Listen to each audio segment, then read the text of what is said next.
Meus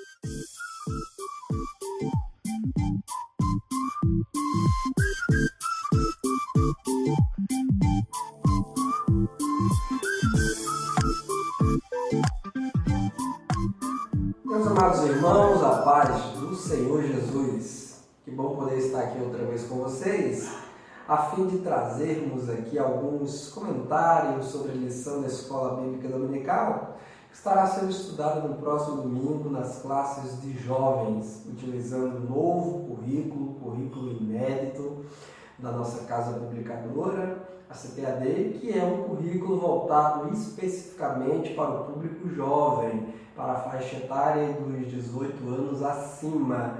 Nesse nosso novo currículo, que foi separado do currículo de adultos, nós estamos neste primeiro trimestre estudando o tema geral, que está sendo comentado pelo pastor Alexandre Coelho, que é o tema Eu Creio, revelando ao mundo suas convicções cristãs. Com a graça de Deus, já estivemos estudando sobre a Trindade, o Pai, o Filho e o Espírito Santo. Já estivemos estudando sobre a inerrância ou a inspiração das Escrituras Sagradas, a saber, a Bíblia.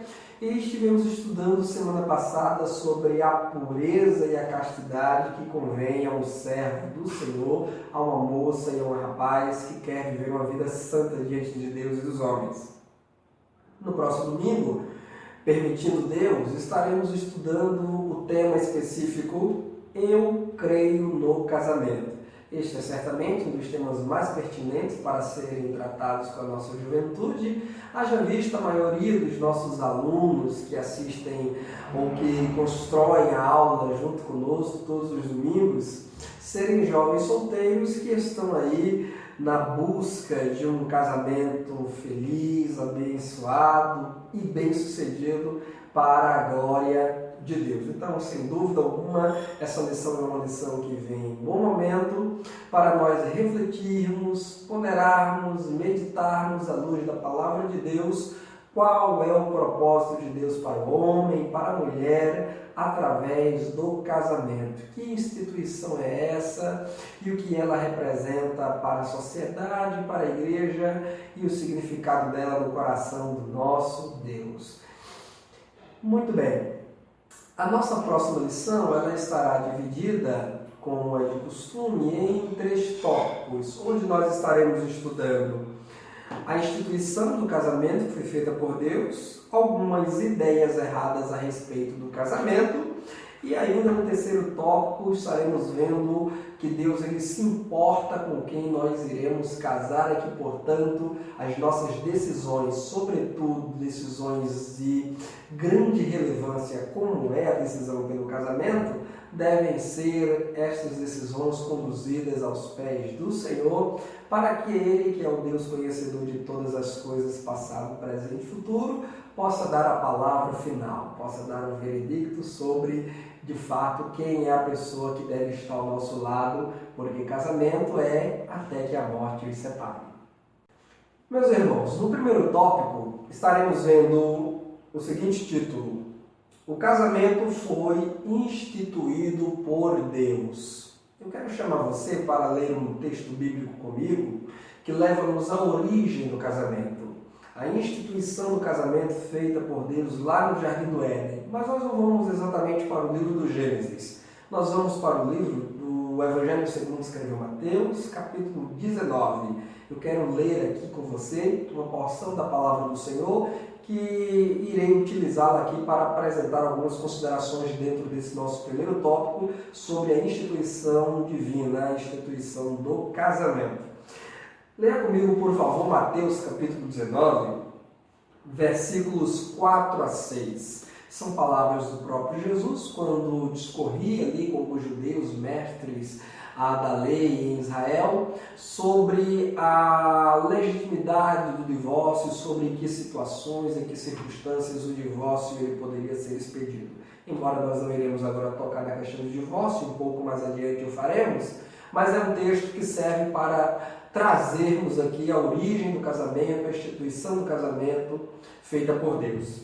Mateus capítulo 19, versículos 4 a 6 diz assim, irei ler na minha versão NVI, que como vocês sabem que acompanham aqui o meu estudo, os nossos estudos semanais, já perceberam que a versão NVI é a minha versão preferida. Diz assim, ele respondeu, vocês não leram que no princípio, preste atenção nessa expressão, no princípio, né? Queria que você atente para ela, porque é um marco de regulamentação para o casamento, está lá no princípio. No princípio, o Criador os fez homem e mulher. E disse, por essa razão, o homem deixará pai e mãe e se unirá à sua mulher e os dois se tornarão uma só carne. Jesus está citando aqui de forma direta as palavras do próprio Deus lá no Éden, quando criou o homem Adão, quando fez adormecer e de sua costela retirou um pedaço de carne para a partir dali construir, modelar a figura feminina, a mulher, Eva, que passou a ser a companheira, a auxiliadora, a esposa, a mulher de Adão. Então, o próprio Deus e Cristo, que é Deus encarnado, a Trindade participou deste momento de criação. Então, Jesus estava lá e ele sabe muito bem do que está falando aqui, né? Com conhecimento de causa. Literalmente, Jesus está falando aqui sobre a instituição do casamento no Éden. Assim eles já não serão, versículo 6, assim eles já não serão dois, mas sim uma só carne. Portanto, o que Deus uniu, ninguém separe. Muito bem, é aqui onde está então as palavras do próprio Jesus Cristo, e que você pode conferir no livro do Gênesis, capítulo 2, a instituição do casamento. Casamento, portanto, não é uma criação humana, o casamento não é uma invenção da mídia moderna, o casamento não é uma invenção filosófica, ideológica, o casamento é uma instituição de Deus. Foi Deus que viu o homem Adão sozinho no Éden e disse, não é bom que o homem esteja só. Far-lhe-ei uma adjuntora, uma auxiliadora para que esteja com ele ao seu lado, lhe completando. Pois bem, Deus é o criador do casamento, a primeira instituição. Aliás, a maioria, se não todos os nossos cultos de família realizados em nossas igrejas, usam de forma recorrente uma expressão que já virou, de certo modo, um clichê, nossos cultos de família, que é família, projeto de Deus. E está certíssimo, porque a família ela nasce, de fato, nos planos, nos projetos de Deus que são executados desde o início da criação. O que é interessante observar, meus irmãos, é que Deus ele gosta do casamento. Né? Eu acho que é bom você, professor, o mesmo aluno que está acompanhando esse nosso estudo aqui de modo prévio, você compartilhar isso com os seus colegas de classe no próximo domingo. Deus ele gosta do casamento. Deus ele gosta tanto do casamento que foi a primeira instituição criada por Deus na Terra, foi o casamento. A família ela nasce a partir do casamento. Deus não criou os meninos, os filhos de Adão, a partir deles. A partir deles é que vem todas as famílias da face da terra. A primeira instituição criada por Deus foi o casamento. Deus gosta tanto do casamento que o primeiro milagre realizado por Jesus Cristo ele deixou para realizar onde? Numa festa de casamento. Não foi num culto, não foi no meio da rua, não foi numa festa de casamento, de acordo com João, no Evangelho capítulo 2, nas bodas. E o que são bodas se não festas de casamento, né? Nas bodas de Caná, região da Galileia, Jesus transformou a água em vinho. E Jesus fez isso de forma muito entusiasmada, porque se ele multiplicou o vinho, é porque ele não queria que a festa se acabasse. Jesus certamente estava bastante envolvido ali, afetivamente, com os noivos que estavam ali celebrando o casamento, com o marido e mulher que estavam ali comemorando não sei quantos anos de casamento, ou se era um casamento que estava acontecendo ali, né? Mas Jesus está muito envolvido naquela festa, de tal modo que ele diz, bem, a alegria não pode parar. Tem que ter mais vinho para os convidados, tem que ter mais festa. E ele vai lá e converte água em vinho, porque ele gosta de casamento. Jesus gosta tanto de casamento. O nosso Deus ele gosta tanto de casamento, que a figura do casamento entre um homem e uma mulher é usado como forma de ilustrar o amor ou o casamento, a união espiritual entre Cristo e a igreja. Inclusive, alguns teólogos trabalham com a linha de interpretação de que aquele livro lá do Antigo Testamento, livro de Cântico dos Cânticos, ou Cantares de Salomão, é uma alegoria, uma ilustração do amor de Cristo para com a sua igreja, ou do amor de Deus para com Israel também.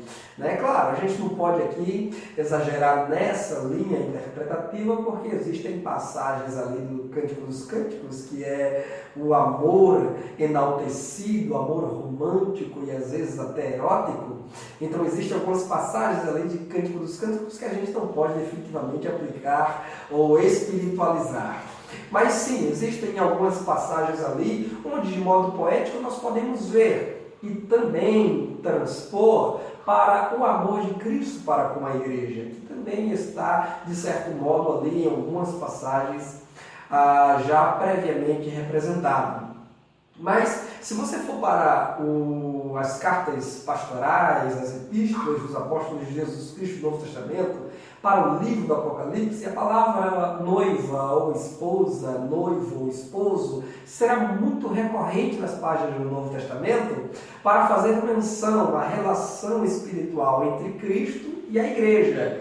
Cristo noivo, a igreja a noiva. Aliás, é Paulo quem diz, escrevendo a igreja de Corinto, que está ali trabalhando para apresentar a igreja como uma noiva virgem, imaculada ao seu noivo, a saber, Jesus Cristo, o Senhor. Lá no livro do Apocalipse, tem um versículo que diz: o Espírito diz, vem.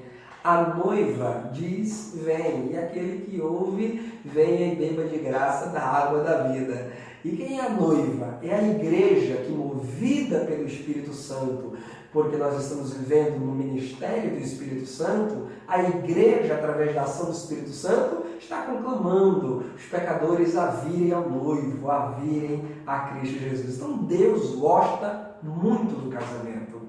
E quando a gente lê esse texto aqui de Mateus 19, a gente vê o padrão de Deus para o casamento, porque o casamento tem um padrão. Embora o mundo hoje tenha banalizado o casamento, o amor tenha sido cada vez mais banalizado e a relação física, a relação sexual também esteja banalizada, de modo que já não há mais o respeito à entidade de casamento, os divórcios cada vez mais se multiplicando, a prostituição, o adultério, a infidelidade, enfim, tantas outras formas de perversão sexual estejam crescendo em todo o mundo. Para o Senhor Deus Todo-Poderoso, há um padrão para o casamento por Ele instituído. E que a igreja deverá fazer muito bem, resgatando esses valores instituídos por Deus, como disse Jesus, lá no princípio. Então, os jovens que estarão conosco no próximo domingo precisam ser orientados sobre o padrão de Deus para o casamento, a fim de que aqueles que buscam a realização deste sonho, porque muitas moças e rapazes têm o sonho de casar, alimentam o sonho de construir uma família, precisam, enquanto solteiros, serem orientados a fim de que possam buscar o casamento que tenha o selo de qualidade do céu.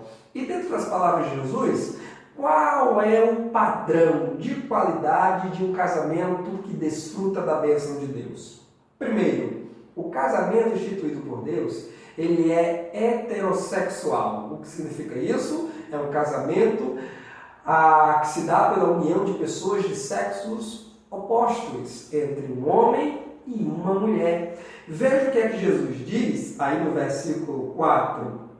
Não leram que no princípio o Criador os fez macho e fêmea, homem e mulher? Portanto, deixará o homem pai e mãe e unir-se à sua mulher. Este é o padrão de Deus. Primeiro, heterossexualidade. Embora hoje se fale bastante em relações homossexuais, embora se fale muito sobre homoafetividade, a mídia tenha alardeado bastante isso e queira fazer descer goela abaixo da sociedade essa nova concepção, esse novo arranjo familiar, na verdade, para nós que temos na Palavra de Deus a nossa Constituição do Universo, a Carta Magna de todo o Universo, nós sabemos que o padrão de Deus é o casamento heterossexual. Existem igrejas que são ditas igrejas evangélicas, mas que do evangelho não tem nada, que estão aí sendo lideradas, fundadas, tocadas, doutrinadas, ensinadas por pastores gays, pastoras lésbicas, missionárias lésbicas, são as chamadas igrejas inclusivas. As igrejas que incluem aqueles que supostamente foram rejeitados da sociedade de outras igrejas. Uma grande falácia de Satanás para enganar os homens, porque os homossexuais não são rejeitados da igreja do Senhor Jesus Cristo. Eles são recebidos e muito bem acolhidos. Agora, evidentemente, o Evangelho de Jesus Cristo busca transformar o pecador para torná-lo, para aproximá-lo de Cristo Jesus, fazendo santo, Filho de Deus, da forma como Deus quer que o homem seja. A igreja não obriga, a igreja não violenta ninguém e nem fecha as portas para ninguém. Agora, a igreja, ela tem o seu parâmetro, tem o seu paradigma, a igreja tem o seu manual de regra, fé e prática, e que é a palavra de Deus que diz que preto é preto, branco é branco, céu é céu, inferno é inferno e pecado é pecado. Mas as chamadas igrejas inclusivas estão aí, recebendo todo mundo e dizendo que tudo é normal, que Deus ama todo mundo, que não tem problema, que pode ser pastor, que pode ser batizado, que pode tomar Santa Ceia, que vai morar no céu do mesmo jeito. Mas, na verdade, o padrão, de acordo com a Bíblia Sagrada, é homem e mulher. Não mulher e mulher, não homem e homem. E uma outra questão aqui dentro desse selo de qualidade do céu para o casamento é a monogamia. O padrão de Deus para o casamento é o casamento heterossexual e monogâmico. O que é monogâmico? É o casamento que se dá pela união de um homem com uma mulher.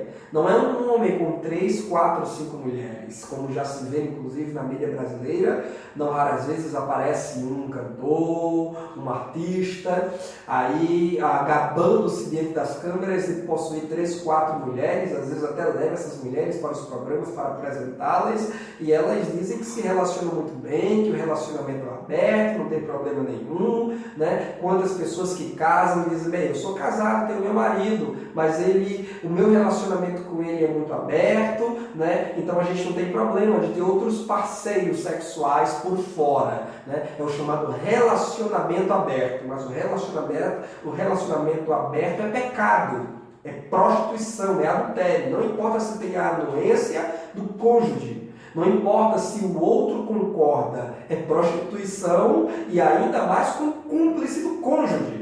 Né? Não deixa de ser prostituição porque o outro autorizou, porque o marido disse para a mulher, não, você pode ter outros amantes, você pode ter outros amores, eu não me incomodo, não tem nenhum problema porque eu também tenho as minhas. Não, aí não há o perdão, não há o cancelamento do pecado, é um pecado com agravante, porque o cônjuge está se permitindo ser um objeto de traição, de vergonha e descargo. É a banalização para a qual o mundo tem feito o casamento se encaminhar. Mas o casamento que Deus instituiu é monogâmico. É um homem, a sua mulher, disse Jesus, não é as suas mulheres.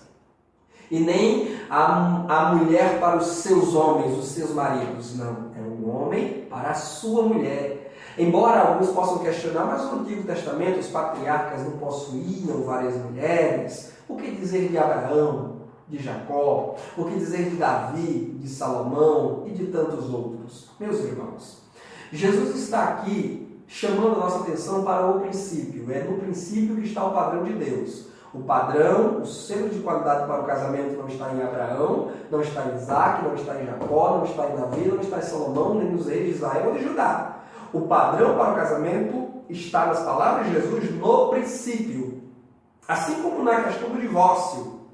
Porque nos tempos de Moisés foi autorizado dar a carta de divórcio, mas Jesus diz, no princípio não era assim.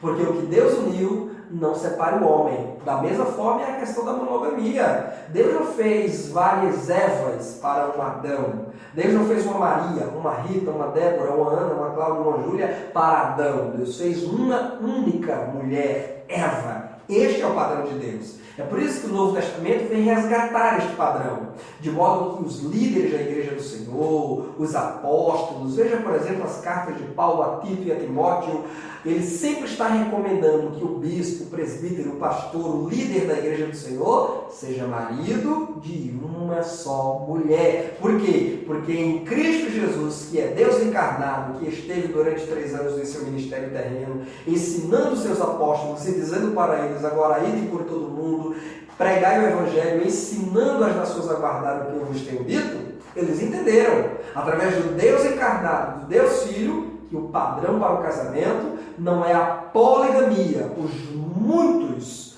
amantes, os muitos cônjuges. O padrão para o casamento é um homem para uma mulher. Louvado seja o nome do Senhor. Portanto, o jovem cristão ele precisa entender que a partir do momento em que ele contrai não só um casamento, mas desde o namoro, inclusive é bom que o moço esteja atento à moça, a moça esteja atento ao rapaz com quem está namorando. Porque uma jovem que está namorando com um rapaz e toma conhecimento de uma traição, toma conhecimento de que esse rapaz, no trabalho, na universidade, na escola, na rua, na vizinhança, está relacionando-se afetivamente, amorosamente com outras moças e vice-versa, ela precisa desde já ficar atenada e perceber que este talvez não seja o parceiro ideal com quem ela deverá estar durante toda a sua vida após contrair o casamento. É importante que o rapaz veja, investigue a moça, perceba quem ela é, a sua relação com o sexo oposto, a sua relação com os outros rapazes, para que ele não entre num casamento enganado, tendo que dividir a esposa com outros amantes. Porque o padrão de Deus é monogamia. Mas também aí nas palavras de Jesus, o padrão para o casamento é que ele seja indissolúvel, porque Jesus disse, está registrado no versículo 6, o que Deus uniu, não separe o homem. Deus não fez o casamento para acabar, embora lamentável e tragicamente as recentes estatísticas do IBGE dão conta de informarmos que o número de divórcios tem aumentado assustadoramente a cada ano, em virtude, muito mais agora, das leis recentes do nosso país, sobretudo a partir de 2010, quando houve uma flexibilização do processo de divórcio, quando se demorava 2 anos para acontecer uma separação. Hoje, dentro de uma semana, a averbação já está anotada e o casal já está divorciado, já está separado, sem qualquer grande burocracia legal. Infelizmente, o poder público tem viabilizado a institucionalização daquilo que, à luz da palavra de Deus, é abominável e detestável. É detestável. Mas Deus ele não fez o casamento para acabar em divórcio. Deus não fez o casamento para acabar com qualquer coisa, embora a lei de Moisés tenha regulamentado essas situações de divórcio. Mas como Jesus disse, no princípio não era assim. No princípio Deus fez o homem para encontrar na mulher o amor de sua vida, retirar-se da casa dos seus pais, unir-se à sua mulher, ser não mais 2, mas uma só carne. Portanto, se há separação, a carne é cortada e a perca de ambos os lados, e lamentavelmente é isso que tem acontecido, casamentos cada vez mais precoces, sendo feitos às pressas para atender uma pressão da família, da igreja, da sociedade, ou uma carência pessoal incontrolável, ou um desejo desenfreado pela prática sexual. Infelizmente, muitos jovens estão casando sem qualquer preparo, sem qualquer instrução, sem oração, sem temor a Deus, sem o apoio da família, da igreja, e estão aí enfrentando sérios problemas já no primeiro, segundo, terceiro ano de casamento. Não poucos casais completam 5 anos e já estão planejando divorciar-se. Mas o casamento que Deus instituiu não é para ser separado, não é para ser dissolvido, mas é até que a morte os separe. Lamentavelmente, esse juramento tem se tornado banal, mas é um juramento pelo qual Deus irá julgar a muitos no grande dia do juízo final, que prometeram amor eterno a um parceiro ou uma parceira, mas que foram infiéis, foram intolerantes, foram ali desonraram a aliança que fizeram diante do juiz, diante de Deus, diante das testemunhas. O padrão de Deus para o casamento é o casamento dissolúvel. E não tem essa coisa de alguém perguntar, mas e se o casamento não tivesse sido unido por Deus? Né? Porque tem gente que diz, não, mas e se a pessoa casou errado? Se a moça casou com um rapaz e percebeu lá depois de casado que não era de Deus e vice-versa? Não. Jesus não diz a quem Deus uniu, não separe o homem. Jesus diz o que Deus uniu. Se ele dissesse a quem, ele estaria se referindo a pessoas. Mas por que ele diz o que? O que não se refere a pessoas, se refere a coisa. Portanto, se o casamento segue o padrão de Deus, que é heterossexualidade, homossexualidade não, casamento homossexual, tão logo os cônjuges sejam salvos por Cristo e reconheçam que esse casamento é uma transgressão, é uma perversão do padrão de Deus, deve haver separação. Não importa quanto tempo tenham, que tenham constituído, que tenham adquirido juntos, é um casamento que nunca contará com a bênção, nunca contará com a aprovação de Deus. Mas se o casamento ele é heterossexual, se o casamento ele é monogâmico, entre uma moça e um rapaz plenamente conscientes de suas responsabilidades, no pleno uso de sua faculdade mental, não foram violentados, não foram coagidos a essa união, ela é legítima, ambos se uniram ali espontânea e livremente.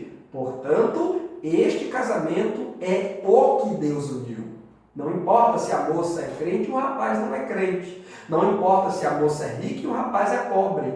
Não importa se o rapaz é sábio e a moça é ignorante. Não importa se depois que casou o rapaz percebeu que a moça não tem um bom tempero, não cozinha bem. Não importa se após o casamento a moça percebeu que o rapaz tem uma deficiência física e agora acha que há uma incompatibilidade de genes. Não importa. Se ocorreu o casamento e segue o padrão que Deus estabeleceu, então esse casamento é até que a morte os separe, porque não é a quem Deus uniu, é o que Deus uniu. E o que Deus uniu é o casamento legítimo. Se houve o casamento, ele tem que ser indissolúvel.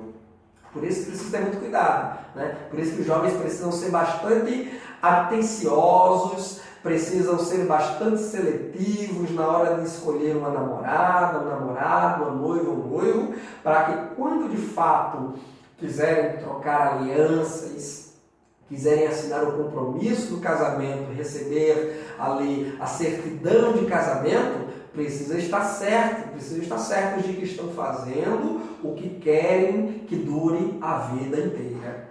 O segundo tópico, meus irmãos, vai nos falar nessa nossa lição sobre ideias erradas a respeito do casamento. Existem aqui alguns equívocos sobre o casamento que é bom a gente já preparar os nossos jovens, né? Embora, como disse, reitero, a maioria deles sejam jovens solteiros, mas eles precisam entender quais são as exigências de Deus, quais são as cláusulas no contrato de Deus, porque o bom casamento não é apenas a união entre um homem e uma mulher. O bom casamento que desfruta da bênção de Deus é o casamento entre um homem, uma mulher e Deus. Né? E Deus, o bom casamento, o casamento que é abençoado, é o casamento do qual Deus faz parte, do qual Deus é o conselheiro, é o orientador, é o dirigente. Esse dá certo.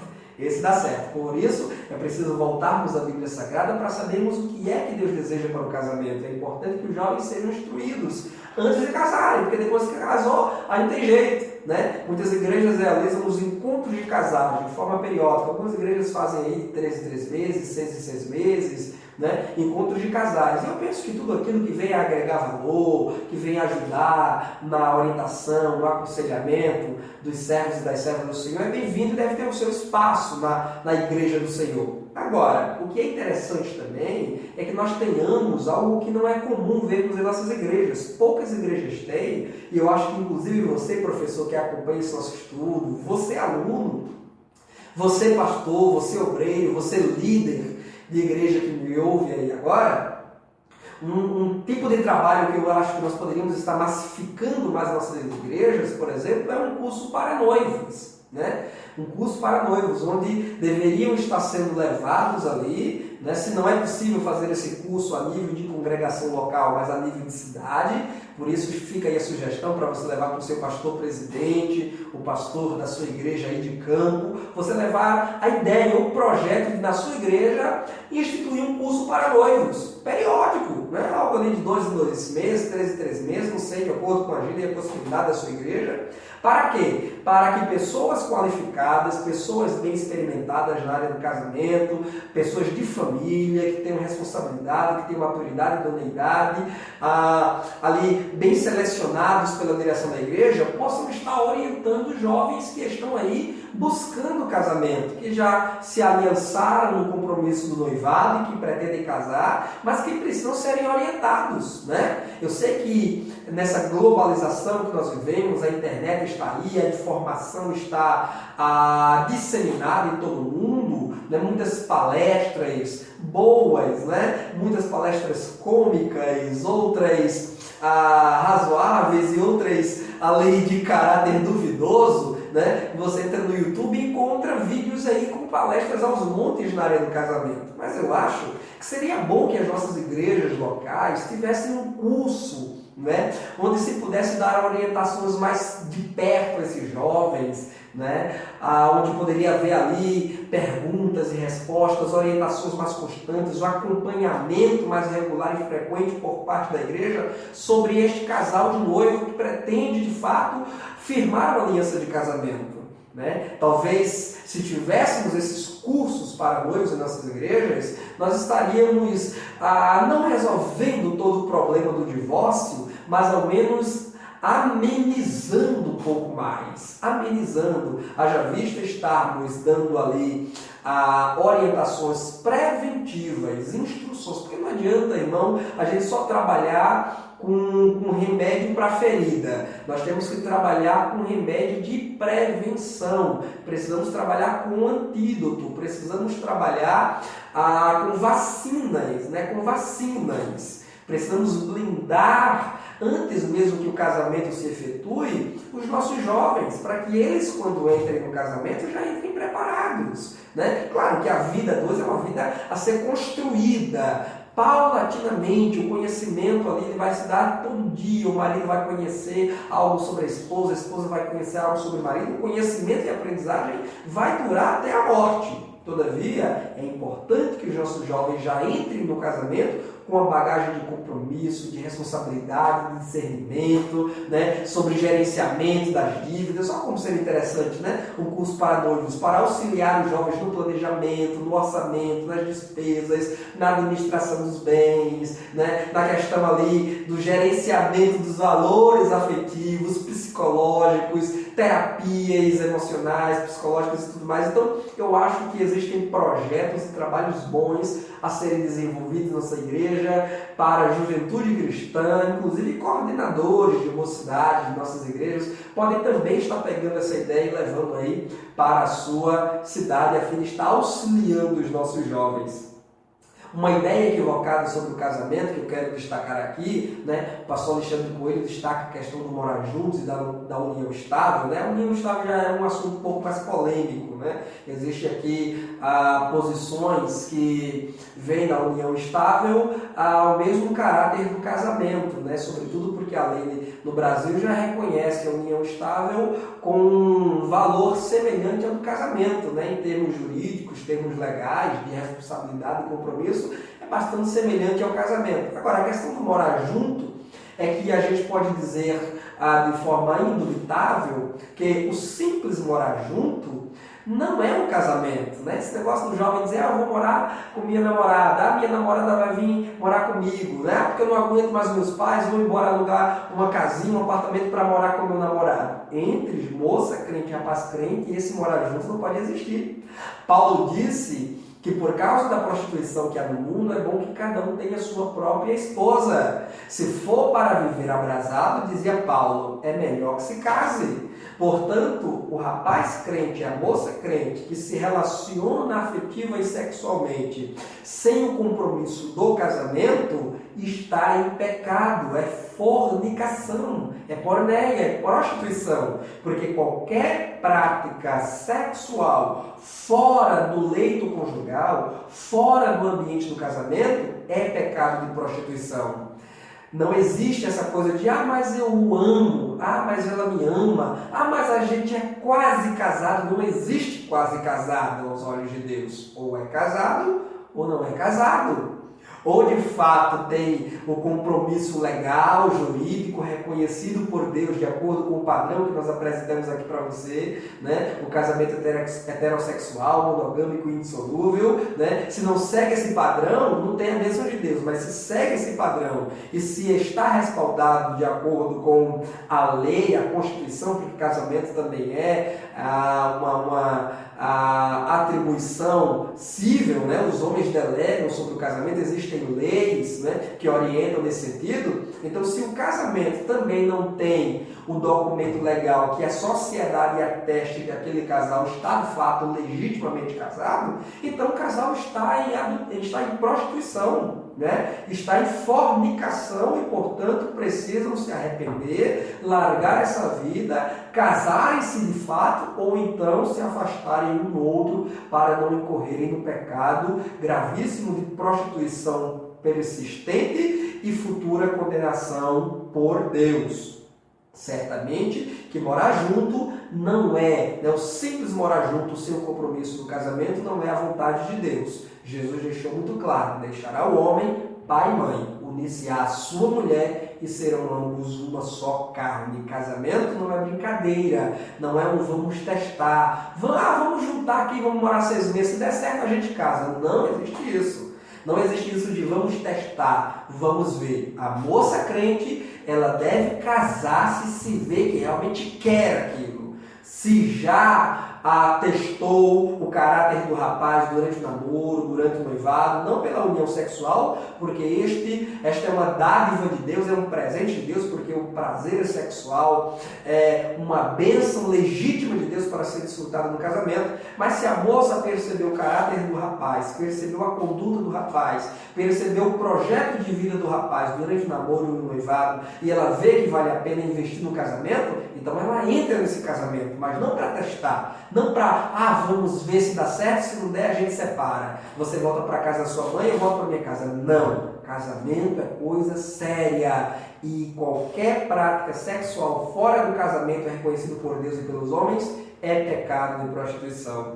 Outra ideia equivocada é a banalização do divórcio, né? O pastor vai falar aqui sobre a questão do divórcio. Só no ano 2011, né, parece-me aí que nos últimos 4 ou 5 anos foi um grande recorde. Na verdade, parece-me que desde 84, se não me falha a memória, de acordo com estatísticas do IBGE, o ano de 2011 foi o ano recorde de divórcios no Brasil. Aproximadamente 340 mil divórcios foram realizados nesse país. Existem dados estatísticos que dão conta de informar-nos que a cada 4 casamentos bem-sucedidos ou realizados, efetivados, acaba em divórcio, né? Para cada 4 casamentos há um divórcio no Brasil. Ora, meus irmãos, o que é isso?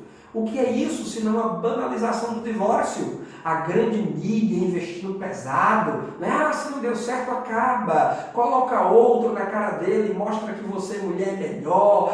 Se não deu certo, se ela te traiu, se ela não está servindo, coloca outra na cara dela. É isso que as nossas telenovelas, é isso que os nossos programas de auditório, chamados de casos de família, mas que são verdadeiros barracos de família, querem trazer para a gente. A banalização do divórcio. Não tem problema, pode se divorciar por qualquer coisa. Assim como existiam as 2 escolas de interpretação judaica no tempo de Jesus, a escola de Shammai e a escola de Hillel. Uma escola dizia que o divórcio podia se dar por qualquer motivo, inclusive se a mulher não tivesse um bom tempero na cozinha, e outra que dizia que não, que o divórcio só era autorizado mediante casos gravíssimos, excepcionalmente casos de prostituição, casos de infidelidade conjugal. Mas hoje está tudo banalizado. Hoje se troca de marido e de mulher como se troca de roupa. Mas o jovem cristão que vai estar na escola dominical no próximo domingo, ele precisa tomar conhecimento da seriedade do casamento. Casamento não é um namoro que você inicia para testar, para ver se dá certo, se não der, acaba. Casamento não é um noivado, porque até o noivado você ainda pode acabar sem qualquer prejuízo espiritual, salvo as exceções daqueles que se envolvem exacerbadamente no sentido afetivo, né? E que acabam ali deixando marcas profundas após a ruptura. Mas em termos teológicos, em termos espirituais, Deus não irá punir ninguém porque encerrou um namoro e um noivado que não estava dando certo. Agora, o casamento não. O casamento, de acordo com Malaquias 2,16, o próprio Deus já no Antigo Testamento. Já no Antigo Testamento, mesmo antes de Cristo vir encarnado e trazer a palavra que nós compartilhamos de Mateus 19, já em Malaquias 2,16, Deus diz, você pode conferir, a NVI ela diz assim de modo muito claro, de modo explícito, porque eu, o Senhor, odeio o divórcio. Odeio o divórcio. Então Deus ele autorizou, Deus ele ainda tolerou, Deus instituiu o casamento, mas o divórcio que instituiu foram os homens. Foram os homens. O casamento é instituição divina, mas o divórcio não é instituição divina. O divórcio é instituição humana e Deus não tem nada a ver com ele. Nada a ver com ele. Viu? A lei regulamenta o divórcio que já existia, de modo a garantir que esse divórcio, se vier a acontecer, que não é a vontade de Deus que aconteça, porque a vontade de Deus é que haja um perdão contínuo, a tolerância, é que haja um suporte, o marido dá suporte à esposa dá o suporte ao marido, né? Mesmo em casos ali mais sérios, Paulo diz, olha, a esposa crente não deixa o marido que não é crente. O marido crente não deixa a mulher que não é crente, né? Mas se una em jejum, em oração, porque o lar ele vai ser santificado através da coluna espiritual que está ali dentro do lar, né? Então, Deus ele odeia o divórcio. Não é instituição de Deus o divórcio. O homem é que criou o divórcio, porque lá no princípio disse Deus, deixará o homem pai e mãe, unir-se à sua mulher e serão ambos uma só carne. Então Deus ele aborrece o divórcio. O jovem crente, professor, oriente seus alunos no próximo domingo nesse sentido. O jovem crente que está namorando ou que está noivo e que pretende casar, mas já tem a intenção do divórcio, ou já tem a possibilidade do divórcio na cabeça, ele precisa se arrepender. Ele precisa repensar se de fato quer casar ou não. Porque o jovem cristão que já casa pensando na possibilidade do divórcio, certamente esse casamento não vai dar certo.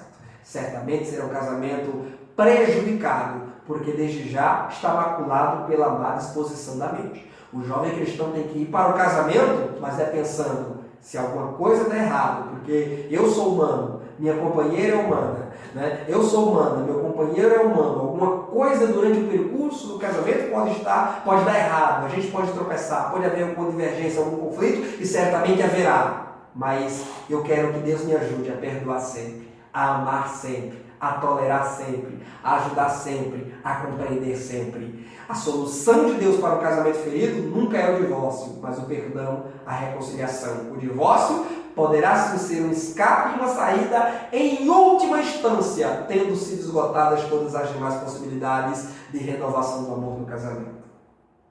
E um outro ponto aí sobre uma ideia errada a respeito do casamento, ainda trazendo nossa lição, é sobre a união entre pessoas do mesmo sexo, a homossexualidade. Como eu já dizia para você, o padrão de Deus para o casamento é a heterossexualidade. Então, embora as novelas, embora os programas de auditório, embora algumas igrejas que reivindicam para si o título de igrejas evangélicas, que usam a Bíblia e que citam o nome de Jesus Cristo, igrejas onde pastores dizem falar em línguas e pastores falarem em línguas estranhas, lésbicas e gays, na verdade, o diabo, e o apóstolo Paulo já disse isso, né? O diabo, se for preciso, ele traveste-se de anjo de luz, né? Especialidade de Satanás é fingir, é engodar e usar a Bíblia, irmão. Usar a Bíblia, né? A gente não deve se impressionar com essas igrejas inclusivas por aí afora, né? Porque afinal de contas, o próprio diabo, quando tentou Jesus, lá em Mateus capítulo 4, no deserto, O diabo usou a Bíblia para tentar Jesus. O diabo citou o Salmo 91 para tentar Jesus. Então o diabo ele tem a sua hermenêutica, o diabo tem a sua exegese, deturpada, pervertida, é claro. Né? O diabo não é fiel às Escrituras como fiel deve ser você e eu. Mas ele usa, ele torce os ensinamentos, ele torce as verdades de Deus. Então essas igrejas também estão usando a Bíblia como o diabo usa. Está torcendo a palavra de Deus, está torcendo o Evangelho de Cristo. Não é porque Deus ama o pecado, que Deus ama o pecador, que Deus tolera o pecado. Deus ama o pecador, mas Deus não tolera o pecado. A igreja está aberta para todos os pecadores. E aberta ela deve permanecer. Todavia, aberta para tratar os pecadores, para mostrá-los o caminho do arrependimento e da vida que Deus deseja para cada um deles. Não para dizer, vinde como está e fique como está. O padrão de Deus para o casamento não é homossexualidade e nem esta é uma possibilidade na palavra de Deus. Nem esta é uma possibilidade na palavra de Deus. A única possibilidade legítima para o casamento é um homem e uma mulher. A homoafetividade, a homossexualidade é uma perversão da natureza. Chamem-nos de homofóbicos, chamem-nos de fundamentalistas ou do que queiram, mas o fato é que é contra a natureza humana. A grande prova disso é que homem e homem não constitui família. É que mulher e mulher não constitui família, não gera filhos. Imagina se todo mundo resolve virar homossexual neste mundo. A vida humana não duraria mais que 100 anos, porque todos morreriam. E visto não poderem produzir filhos, logo a raça humana estaria fadada à extinção. Portanto, é antinatural. Queira dizer o que queira dizer, mas é antinatural o casamento homossexual. E por último, nós temos o terceiro tópico, meus irmãos, que é Deus se importa com quem você vai casar. Neste último tópico, sobre a atenção que Deus dedica ao casamento, porque Deus ele está interessado com todas as áreas da nossa vida. Né? Eu acho que isso também precisa ficar claro, muito claro no próximo domingo. Deus não está só interessado na minha área espiritual, ministerial, no serviço cristão que eu efetuo no reino de Deus. Deus está interessado em toda a minha vida. Por isso que Paulo diz, olha, apresente-se a Deus, espírito, alma e corpo. Né? Então Deus está interessado em todas as áreas de minha vida, espiritual, sentimental e também na minha área física, material. Deus, mais do que você, jovem solteiro, Deus, mais do que o seu pai, moça, está interessado na sua realização plena. Jesus Cristo disse, o ladrão não vem senão para roubar, matar e destruir. Mas eu vim para que todos tenham o quê? Vida. E qualquer vida? Uma vidinha qualquer? Não. Tenham vida em abundância. É muita vida. Veja, por exemplo, o que é que Paulo diz, escrevendo aos irmãos de Roma, no capítulo 12 de sua carta. Paulo diz que a vontade de Deus é o quê? Má, opressora, imperfeita, defeituosa, deficiente? Não. A vontade de Deus ela é o quê? Boa, perfeita e agradável. O próprio Deus ele disse no Antigo Testamento, Jeremias registrou em seu livro, quando Deus dizia sobre os exilados do Judá, bem sei eu os pensamentos que tenho sobre vós, diz o Senhor. Pensamentos de quê? De paz e não de mal, para vos dar o fim que desejais. Então Deus está interessado na minha realização completa. Deus está interessado na minha profissão, na minha vida acadêmica, na minha vida ministerial. Deus está interessado nas pessoas que me circulam, em meu vínculo de amizades. Deus está interessado em meu casamento, em minha família. Deus está interessado na minha saúde, nos meus sentimentos, no que eu penso, no que eu falo, no que eu como. É por isso que Paulo diz, quer comais, quer bebais, ou façais outra coisa qualquer, façais tudo para a glória de Deus. Jesus disse que até os fios de cabelo de nossa cabeça estão todos contados. É porque Deus está interessado em cada fio de cabelo de minha cabeça. Se isso serve de consolo, Deus fica preocupado até quando a gente fica calmo.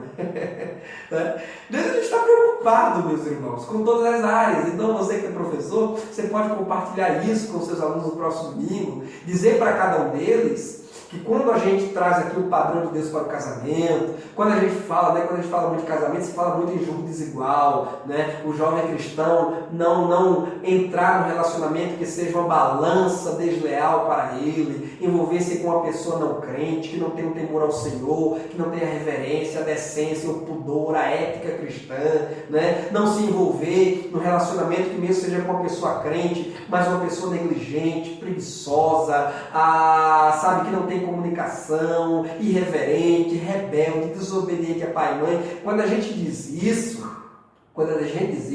não é para privar a moça, não é para privar o rapaz, né? Mas é para orientá-lo na busca, na percepção e no encontro de uma pessoa que seja de fato uma pessoa de Deus para ela, que seja uma moça de Deus para ele, porque Deus quer o nosso bem. Deus está interessado em nossa realização plena e Ele quer que nós vivamos bem todos os dias de nossa vida. Agora, porque Deus está interessado na pessoa com quem a gente vai casar, é que Ele nos dá algumas orientações, né? Ele nos dá algumas instruções.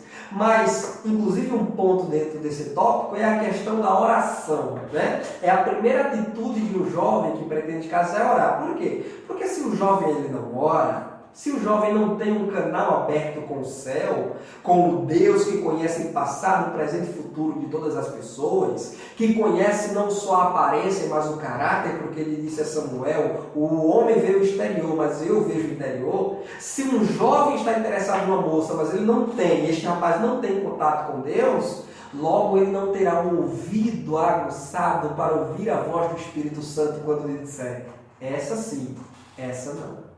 Esse sim, esse não. E ele, portanto, por não ter a orientação do Espírito Santo, por não ter a percepção, ouvidos para ouvir a voz do Espírito Santo, poderá se envolver no relacionamento errado, que será danoso e prejudicial. Quantas pessoas que chegam na igreja e dizem, irmão, eu quero agradecer por uma bênção que Deus me concedeu. Olha a bênção que Deus me concedeu, irmão. Isso aqui é uma bênção na minha vida. Um mês depois chega na igreja chorando, cabisbaixo, porque foi traído, porque foi deixado, porque foi largado, porque foi abandonado. Que bênção de Deus é essa, irmão? O livro de Provérbios diz que a bênção do Senhor enriquece e com ela não acrescenta dores. Agora sabe o que é isso? Precipitação. Muitas vezes não ouviu o conselho do pastor, não ouviu o conselho do pai e da mãe, não ouviu o conselho do professor da escola dominical, não ouviu o conselho sublime da palavra de Deus, aliás, não leu a palavra de Deus, não orou antes de envolver-se no relacionamento afetivo e, portanto, caiu num precipício. Mas quando nós ouvimos a voz que vem do céu, o Senhor nos ajuda a pular fogueiras, o Senhor nos ajuda a pular espinhos, arames farpados. O jovem cristão que deseja ter um casamento bem sucedido, inequivocamente ele alimentará uma vida de oração. Não existe, meu irmão, não existe qualquer casamento de um servo e conserva de Deus bem sucedido terá passado e passa constantemente pelo caminho da oração. Porque é através da oração que eu recebo de Deus a orientação para escolher, é através da oração que eu recebo de Deus a instrução para manter, é através da oração que eu recebo a instrução do Espírito Santo para reparar as brechas. Se o jovem cristão ele não ora, ele vai ficar atirando às escuras. E ele poderá derrubar um zumbi para perto dele. Ele poderá atirar num lobo que ele vai levar para dentro de casa para estar ali fazendo-lhe mal pelo resto da vida. E quantas moças estão amargando um casamento opressor, um casamento de brigas, conflitos constantes, quantos rapazes frustrados com o casamento, né, tentando buscar um divórcio, mas ali não consegue, debaixo de ameaças, brigas todos os dias dentro de casa. Por quê? Porque entrou dentro de um casamento sem ter o conselho, sem ter a orientação do Espírito Santo. Moça e rapaz, preste atenção, qualquer bom casamento passa inequivocamente pela via da oração. Segundo, tenha uma vida produtiva e casta, né? Então, até que o casamento ele aconteça, o mundo não vai acabar amanhã, né? O jovem cristão ele precisa trabalhar, ele precisa estudar, afinal de contas quem casa quer casa. Né? Não é lógico um jovem querer casar e não ter qualquer preparo, qualquer estrutura física, psicológica, social e financeira para o casamento.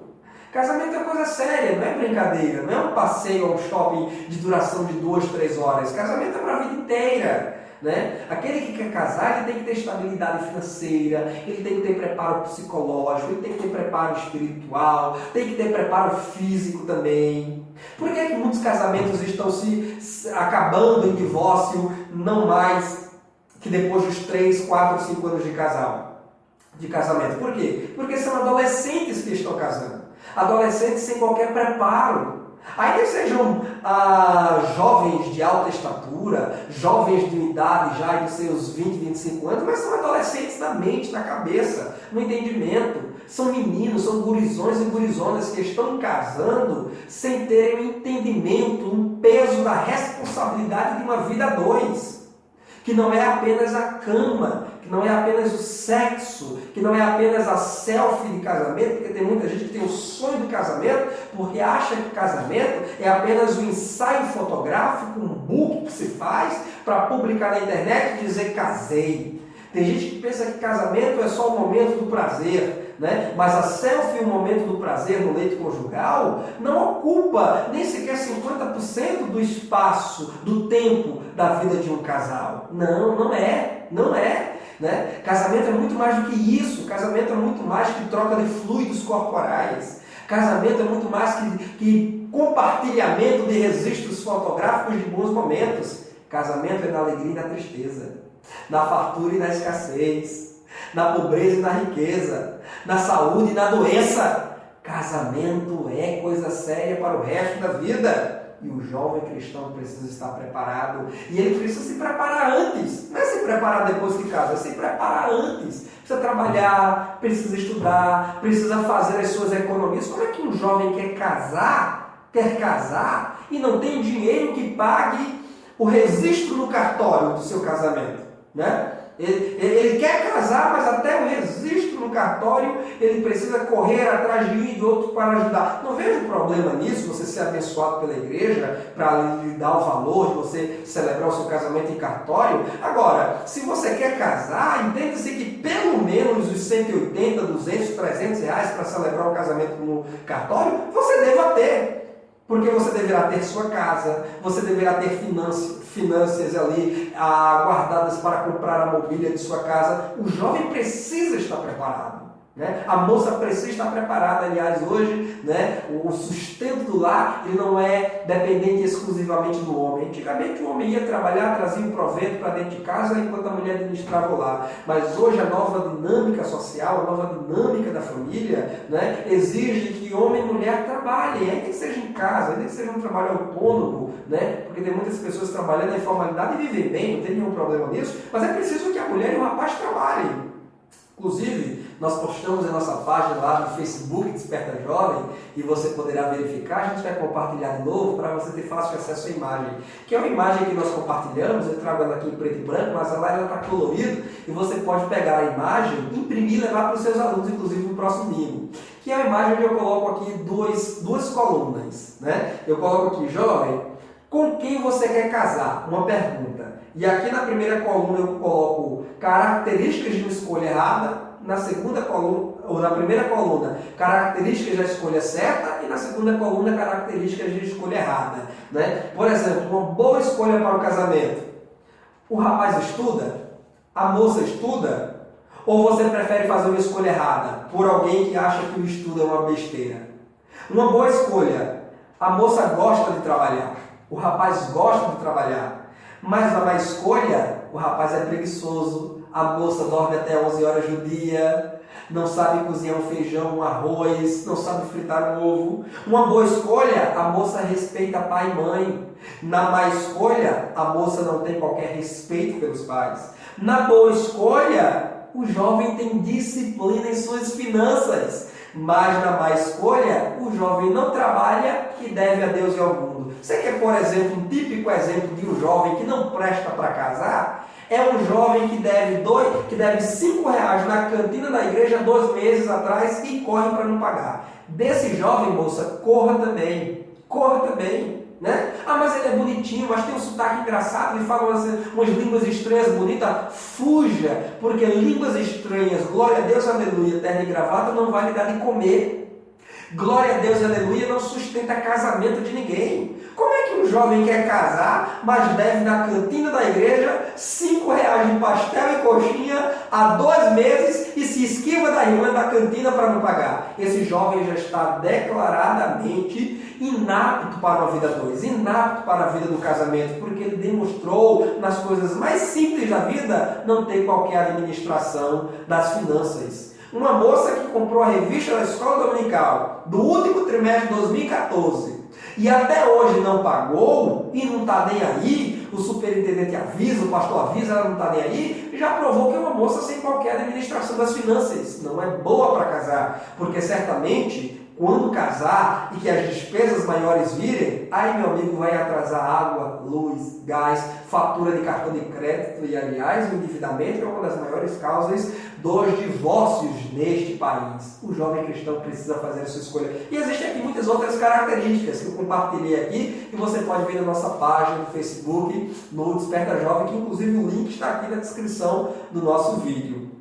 Pois bem, existem aqui outras características para o casamento, outras coisas várias que nós poderíamos pontuar, né? Mas em razão do tempo eu vou parando por aqui. Sei que muita coisa boa, muita pergunta curiosa os alunos deverão estar fazendo no próximo domingo, porque é exemplo da lição passada, onde falamos sobre pureza e castidade, a lição do próximo domingo é bastante envolvente, bastante dinâmica. Eu tenho certeza que o Espírito Santo falará muito aos nossos corações. Acima de tudo, a direção de Deus. Acima de tudo, a oração, mas também, moça e rapaz, tenha percepção, tenha visão. E você, professor, oriente seus alunos no próximo domingo a orarem, vigiarem, mas também olharem, observarem. Observar a conduta do namorado, observar a conduta da namorada, observar a conduta do pretendente ao namoro, para que o casamento, quando vier a acontecer, aconteça com a convicção e a consciência de que foi o Senhor que uniu esse casal, de que a bênção do Senhor estará sobre eles, enriquecendo essa família para a glória de Deus. Deus abençoe você e até o próximo estudo, querendo Deus.